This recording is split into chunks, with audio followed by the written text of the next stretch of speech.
Hai guys, apa kabar kalian semuanya? Semoga kalian semua dalam keadaan baik ya. Pada kesempatan kali ini, IM Cinema akan membahas sekaligus mereview film Indonesia karya Joko Anwar yang tentu saja tak diragukan lagi keseruannya. Film bergenre horor ini akan mengisahkan tentang seorang wanita bernama Maya yang diduga memiliki sebuah kutukan yang sangat mengerikan dari tanah kelahirannya di Pulau Jawa. Karena kutukan yang ia miliki, desa tempat kelahirannya menjadi desa yang terkutuk dan para penduduk desa pun berusaha mencarinya untuk dibunuh dan dikuliti. Kutukan apakah itu dan apakah Maya bisa lolos dari incaran para warga dan bagaimanakah cara melepaskan kutukan tersebut yang sudah berlangsung selama 20 tahun? Penasaran seperti apa filmnya? Tapi seperti biasa, apabila kalian suka dengan channel ini, silahkan subscribe aja biar kalian gak ketinggalan video menarik lainnya dari IM Cinema.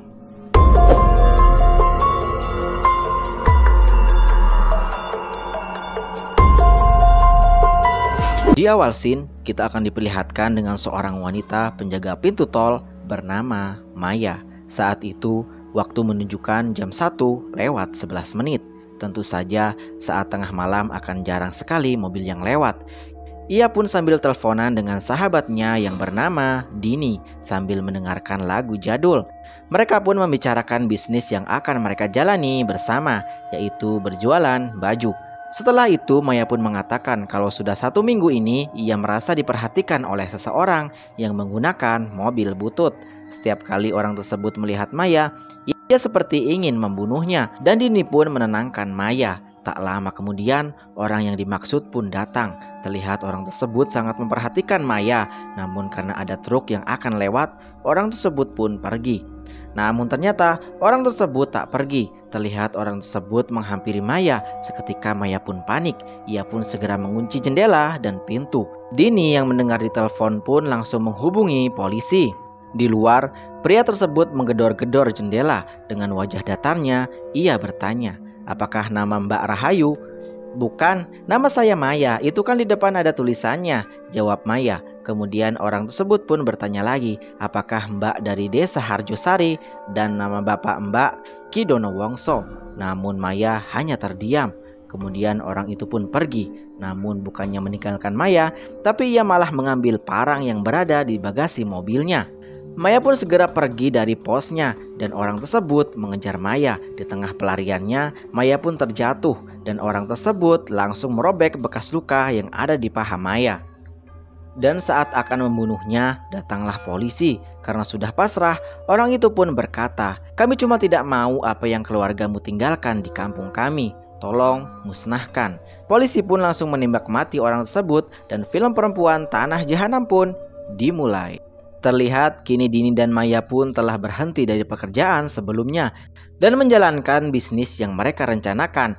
Namun sayang, bisnisnya tak berjalan lancar karena orang-orang kurang berminat dengan dagangan yang mereka jual dan Maya pun mengeluh dengan hal itu. Maya pun berkata akan pergi 1 minggu. Kemudian ia pun memperlihatkan sebuah foto kepada Dini. Foto tersebut memperlihatkan Maya bersama kedua orang tuanya dan di belakang terlihat rumah yang begitu sangat besar. Tujuan Maya adalah ia ingin menanyakan sertifikat rumah tersebut kepada penduduk desa di sana dan setelah itu ia akan menjualnya. Tentu saja rumah sebesar itu akan memiliki harga yang tinggi bukan? Dan malam ini mereka akan pergi ke desa tersebut. Setelah itu Maya pun membuang air kecil. Ia melihat bekas luka yang ada di pahanya. Dan di saat memeriksanya ternyata di dalam terdapat secari kertas dengan tulisan Jawa kuno. Ia pun memotonya. Dan karena Dini mengejutkannya, ia pun menjatuhkan kertas tersebut ke dalam kloset. Setelah itu suasana horor pun mulai terasa. Ia seperti diperhatikan oleh sesuatu yang entah itu apa. Singkat cerita, malam pun tiba. Mereka pun telah berada di bis malam. Perjalanan yang mereka tempuh memakan waktu hingga 6 jam. Di dalam bis, Maya berkenalan dengan seorang dosen sastra Rusia. Mendengar beliau adalah dosen bahasa, Maya pun menanyakan tulisan yang ada di dalam bekas lukanya. Dosen itu pun berkata, "Itu adalah tulisan Jawa kuno. Itu adalah sebuah jimat yang bisa melindungi seseorang dari gangguan makhluk halus. Namun yang menulisnya adalah orang jahat." Dan Maya pun terdiam. Di tengah-tengah perjalanan, tiba-tiba ia melihat 3 anak kecil berjejer di pinggir jalan. Sontak ia pun terkejut dan mengatakannya kepada Dini. Jelas Dini pun tak percaya dan berkata, "Mungkinlah udah jam segini, jam 1. Semua anak kecil juga udah pada tidur." Dan Maya pun segera menutup kaca bis tersebut. Di pagi harinya, mereka telah sampai di tanah Jawa. Tapi tidak dijelaskan sih ini Jawa mana, Jawa Tengah atau Jawa Timur. Di terminal, mereka pun menanyakan desa Harjosari kepada supir Delman, namun jarang sekali yang mengetahuinya. Hingga mereka pun menemukan seseorang yang pernah ke desa tersebut, dan mereka pun berangkat. Terlihat jalan yang mereka lalui pun sangatlah sepi, hanya terlihat pepohonan di sekeliling mereka. Ya, memang desa tersebut sangat terpencil. Si supir Delman pun bertanya, "Tujuan Mbak ke desa Harjosari untuk apa?" Maya pun menjawab, "Kita adalah mahasiswa yang akan menulis tentang desa-desa terpencil." Dan Maya pun bertanya, "Mas tahu apa tentang desa ini?" Si supir Delman pun menjawab, "Saya tidak tahu banyak tentang desa ini Mbak. Dulu saya hanya pernah mengantarkan kepala desanya yang sekaligus dalang, yang kebetulan habis main di desa saya, yang bernama Ki Saptadi, dan beliau cukup terkenal kok." Singkat waktu, mereka pun telah sampai di desa tersebut. Desa tersebut sangatlah sepi dan terlihat rumah besar yang seperti berada di foto Maya, namun sudah dipenuhi oleh semak belukar. Sepertinya rumah tersebut tidak dihuni oleh siapapun setelah ditinggal oleh pemiliknya. Tak jauh dari rumah tersebut, mereka pun turun di rumah Ki Saptadi. Muncullah seorang nenek tua yang dimana dia adalah ibu dari Ki Saptadi. Maya pun menanyakan Ki Saptadi yang dimana mereka mengaku sebagai mahasiswa yang akan bertanya seputar dalang. Namun Ki Saptadi sedang tak ada di rumah dan akan pulang saat tengah malam.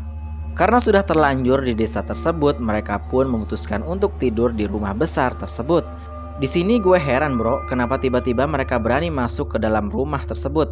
Ya mungkin meskipun rumah tersebut adalah rumah orang tua Maya, tapi setidaknya mereka meminta izin dulu kepada penduduk setempat.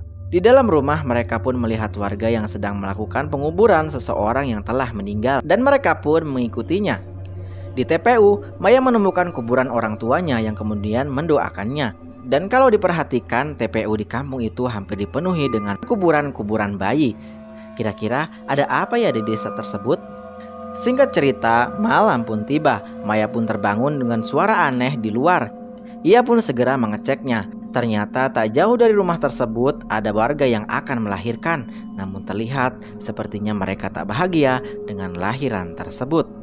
Dan datanglah Ki Saptadi yang akan melihat bayinya. Namun di saat bayi itu lahir, Ki Saptadi langsung mengambilnya dan membunuh bayi tersebut dengan cara menenggelamkannya ke dalam air kembang.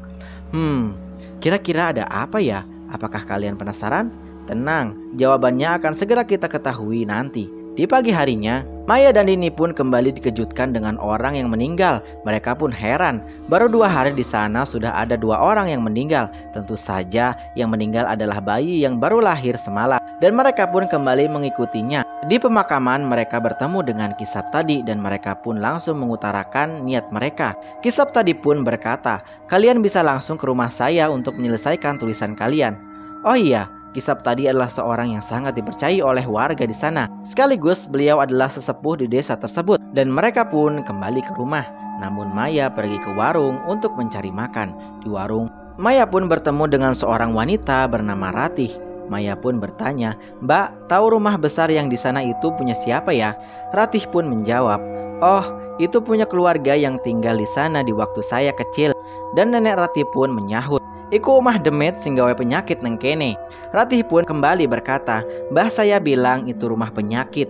Dulu iblis tinggal di situ dan ninggalin penyakit yang begitu sangat mengerikan." Di rumah, Dini didatangi oleh 2 orang warga yang melarangnya untuk tinggal di rumah itu, yang beralasan atap rumah tersebut takut rubuh karena rumah tersebut adalah rumah tua, jadi sangat berbahaya apabila ditinggali. Dan Dini pun bertanya, "Emang ini rumah milik siapa sih mas?" Orang tersebut pun berkata, ahli warisnya adalah seorang perempuan dan Ki Saptadi ada surat-suratnya. Dan beliau menunggu perempuan itu untuk menyerahkan surat-surat tersebut. Mendengar hal itu, Dini pun keceplosan. "Nama perempuan itu Rahayu kan?" "Kok mbak tahu?" jawab orang tersebut. Karena untuk melindungi sahabatnya, Dini pun mengaku kalau dia adalah Rahayu. Dan segera orang tersebut pun membawanya ke rumah Ki Saptadi. Namun jalan yang mereka lewati bukanlah jalan menuju rumah Kisap tadi. Merasa ada yang tidak beres, Dini pun menelpon Maya, namun tak ada sinyal. Kemudian Dini pun memutuskan untuk pulang saja, namun dia malah dihadang karena merasa kesal. Dini pun berkata, "Mas, kalau mau memperkosa saya bilang aja baik-baik, toh saya juga udah nggak perawan." Namun perkataan Dini sepertinya tak mempengaruhi mereka. Salah satu dari mereka pun mengeluarkan pisau dan temannya berkata, "Ojo sampai kena kulite mas." Dan mereka pun mengejar Dini. Namun sayang, Dini harus terjatuh hingga membuat kakinya patah. Dan mereka pun memukul Dini hingga pingsan. Di rumah, Maya pun kebingungan mencari Dini yang entah di mana. Dan ternyata Dini sudah ada di tempat penjagalan dengan keadaan tergantung terbalik. Di adegan ini gue ngerasa ngeri sih. Dan entah kenapa gue lebih ngeri film horor Indo daripada film horor luar. Kita kembali ke film. Tak lama kemudian datanglah Kisap tadi,